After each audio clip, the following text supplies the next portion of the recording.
মাননীয় স্পিকার, নবী করিম সাল্লাল্লাহু আলাইহি ওয়াসাল্লামের সরকার ব্যবস্থাপনায় সবাই যেমন আইনের দৃষ্টিতে সমান অধিকার ভোগ করেছে, ঠিক তেমনি ভাবে রাষ্ট্রের নাগরিক হিসাবে সবারই মৌলিক চাহিদাসমূহ পূরণ হয়েছে। ঋণগ্রস্ত এতিম অসহায় জনগণ রাষ্ট্রীয় তহবিল থেকে সহযোগিতা লাভ করেছে। মূলত এটা জনকল্যাণমূলক সরকারের ধারণা বিশ্ববাসী তখনই প্রথম অবলোকন করে। মাননীয় স্পিকার, নবী করিম সাল্লাল্লাহু আলাইহি ওয়াসাল্লাম সরকারি কর্মকর্তাদের বিরুদ্ধে কোনো অভিযোগ পেলে তখনই ব্যবস্থা গ্রহণ করতেন। আইনের চোখে সবাই সমান এবং এ কারণেই শাসকদের আত্মীয় স্বজন কারো পক্ষে সম্ভব ছিল না জনগণের উপরে জুলুম করা। খলিফা ওমর রাদিয়াল্লাহু তাআলা আনহুর এক ছেলে অপরাধী প্রমাণিত হলে সে দণ্ডভোগ থেকে রেহাই পায়নি, এমনকি এতে তার মৃত্যুদণ্ড হয়েছিল। আবার খলিফা নিজেকে আইনের ঊর্ধ্বে মনে করতেন না, তাই বর্ম চুরির ঘটনায় আলী রাদিয়াল্লাহু তাআলা আনহু কাজীর দরবারে সাধারণ ফরিয়াদির মতো উপস্থিত হন। নিজের ছেলে ও চাকরের সাক্ষী যথেষ্ট না হয় কাজী খলিফার বিপক্ষে রায় দেন।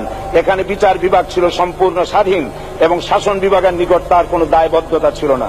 মাননীয় স্পিকার, এসব হলো ইতিহাস।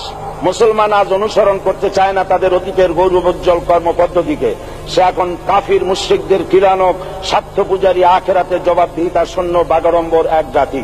মাননীয় স্পিকার, যে জাতির এক পূর্বসূরি মাথায় আটার বোঝা বহন করে নিয়ে চললেন আর বলে গেলেন, মানুষ কেন, ফোরাতের কূলে যদি একটি কুকুরও না খেয়ে মারা যায় তবে এই ওমর রাদিয়াল্লাহু তাআলা আনহুকে কিয়ামতের দিন আল্লাহর দরবারে জবাবদিহি করতে হবে।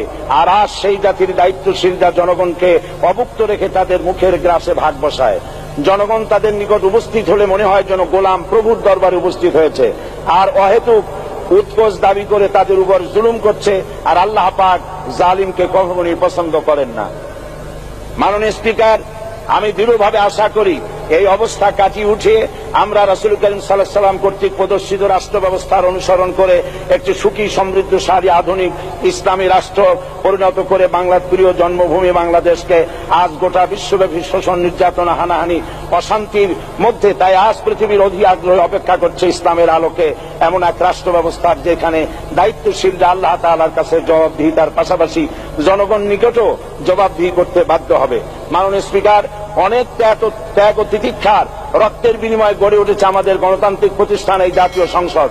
এই সংসদের সম্মান রক্ষা করার দায়িত্ব আমাদের সবার।